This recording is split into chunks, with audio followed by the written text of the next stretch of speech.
عاشورے کے دن کی فضیلت کیوں ہے، کس وجہ سے ہے، ہمیں نہ اس کے بوجھ میں رکھنا ہے نہ اس کی کوئی وجہ بیان کی گئی ہے کہ عاشورے کے دن کی فضیلت کیوں ہے۔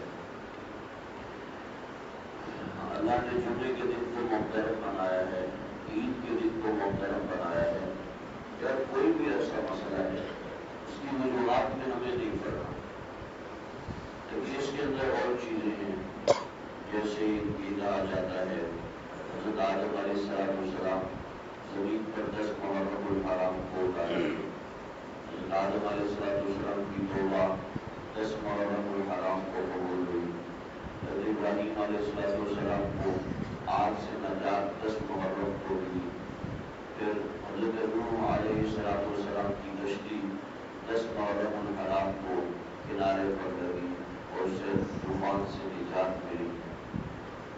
یہ ساری باتیں غلط ہیں، ان کی کوئی حقیقت نہ روایات میں ہے نہ کہیں اور موجود ہے، اپنے طرف سے بنائی ہوئی سنی سنائی باتوں کو آگے بڑھایا ہوا ہے، پھر اسی طریقے سے اس کو تھوڑا سا آگے بڑھایا جاتا ہے کہ آدم علیہ السلام کی توبہ قبول ہوئی 10 محرم الحرام کو اور رات کی آدمی تھی تو یہ آدمی ثابت ہو گئی، پھر اسی طریقے سے حضرت نوح علیہ السلام کو جو طوفان سے نجات ملی تو وہ 10 محرم الحرام تھا اور رات کی آدمی تھی۔ اس قسم کے فضول قسم کے استدلال کیے جاتے ہیں جو کہ علمی اعتبار سے نہ احادیث میں ہے نہ کسی فقہ کی کتابوں میں اس کی حقیقت ہے۔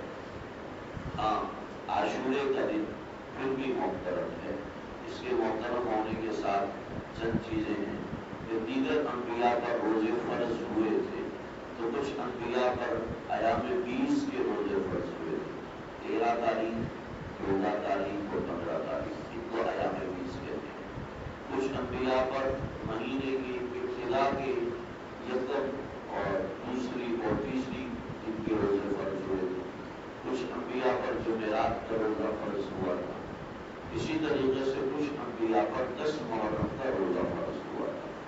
ایسے ہی ہماری امت محمدیہ صلی اللہ علیہ وسلم کے اوپر بھی سب سے پہلے جو روزے فرض تھے وہ 10 محرم الحرام کا روزہ فرض ہوا تھا، کہ 10 محرم الحرام کا روزہ فرض تھا، اور پھر جب رمضان کے اندر روزے کی فضیلت آئی تو 10 محرم الحرام کے روزے کی فرضیت منسوخ ہو گئی، اب رمضان کے روزے فرض ہیں، اب 10 محرم الحرام کا روزہ فرض نہیں ہے۔ ایک ضعیف روایت ملتی ہے، کمزور روایت ہے، مستند نہیں ہے، البتہ مستند ہے لیکن کچھ ضعیف روایت ہے، بالکل صحیح روایت نہیں ہے کہ آپ صلی اللہ علیہ وسلم نے فرمایا کیونکہ جو 10 محرم الحرام یعنی عاشورے کے، یہ سمجھ لیجیے عاشورہ نکلا ہے عشرے سے، جیسے کہتے ہیں فصل کا عشر ادا کرنا چاہیے، عشر کہتے ہیں 10واں حصہ، تو عاشر 10 کو کہتے ہیں، تو 10 سے عاشورہ بن گیا کہ 10ویں تاریخ کو عربی میں عاشورہ کہتے ہیں، تو وہ پھر 10 محرم الحرام کے لیے خاص ہو گیا، اس کی فضیلت تھی، ورنہ عاشورہ ہر 10ویں کو عاشورہ کہتے ہیں، کہ یہ عربی کے اعتبار سے 10ویں کو عاشورہ کہتے ہیں۔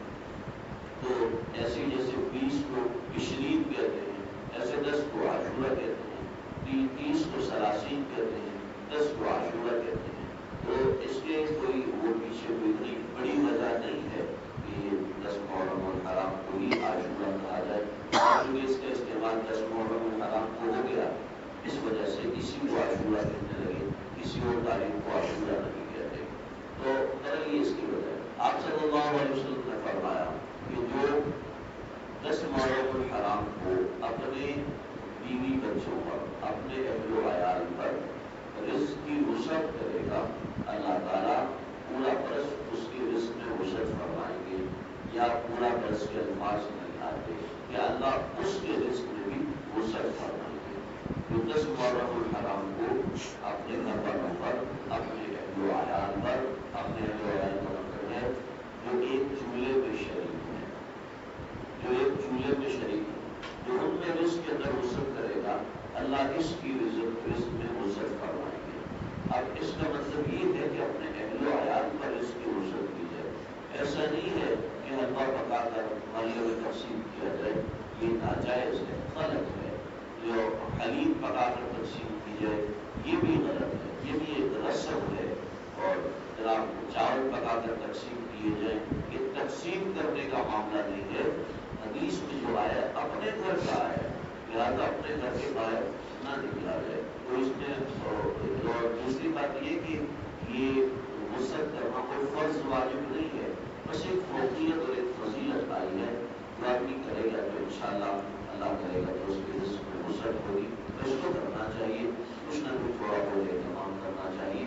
تو یہ اس حدیث کی وجہ سے کچھ لوگ یہ سمجھتے ہیں کہ 10 محرم کی فضیلت، جیسے کہ ہمارے پاکستان میں بھی جو 10 محرم کا دن منایا جاتا ہے وہ، اور لوگ یہی سمجھتے ہیں کہ 10 محرم کی فضیلت اس لیے ہے کہ اس میں حضرت حسین رضی اللہ عنہ کی شہادت ہے۔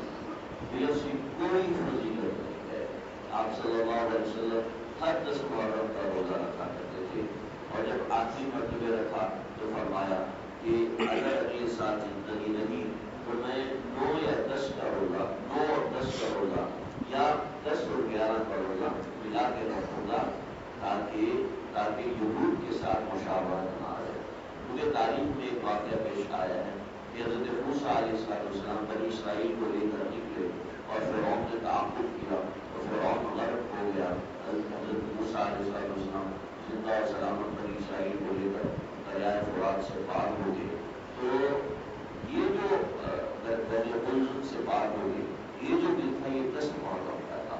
اس خوشی میں بنی اسرائیل کے لوگ روزہ رکھا کرتے تھے، اس دن کو یوم عید کہا کرتے تھے کہ یہ 10 محرم کا روزہ رکھا کرتے تھے۔ آپ صلی اللہ علیہ وسلم نے فرمایا کہ وہ ایک روزہ رکھتے ہیں، ہم 2 روزے رکھیں گے تاکہ ان سے مشابہت نہ ہو سکے، تاکہ ان سے ممارست نہ ہو سکے، ان سے مشابہت ہماری ہٹ جائے۔ تو یہ ایک اپنی جگہ پر ایک موضوع ہے۔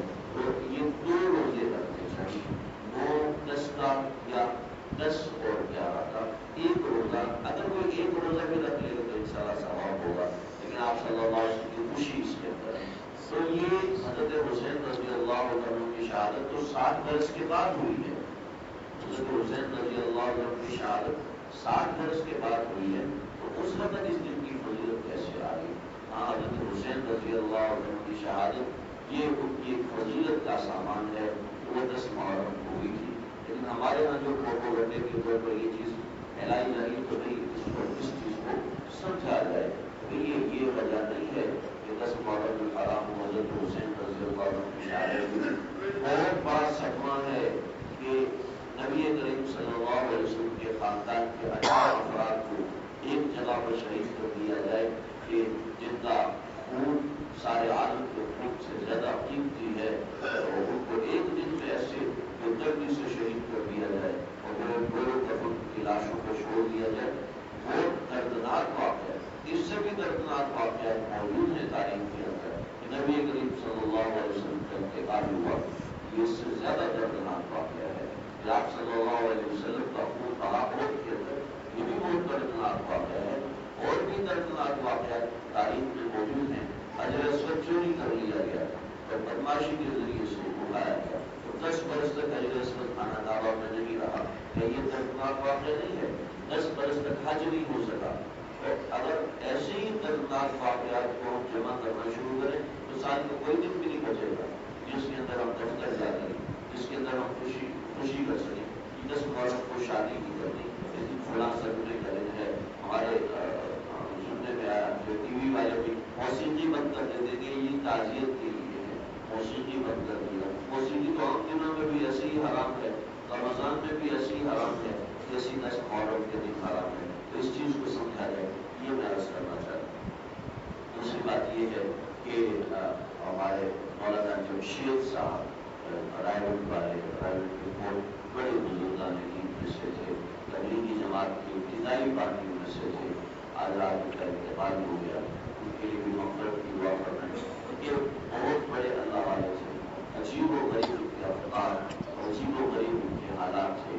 یہ ہمارے علماء دیوبند کا عقیدہ ہے کہ خواب کے اندر اللہ تعالیٰ کی زیارت ہو سکتی ہے۔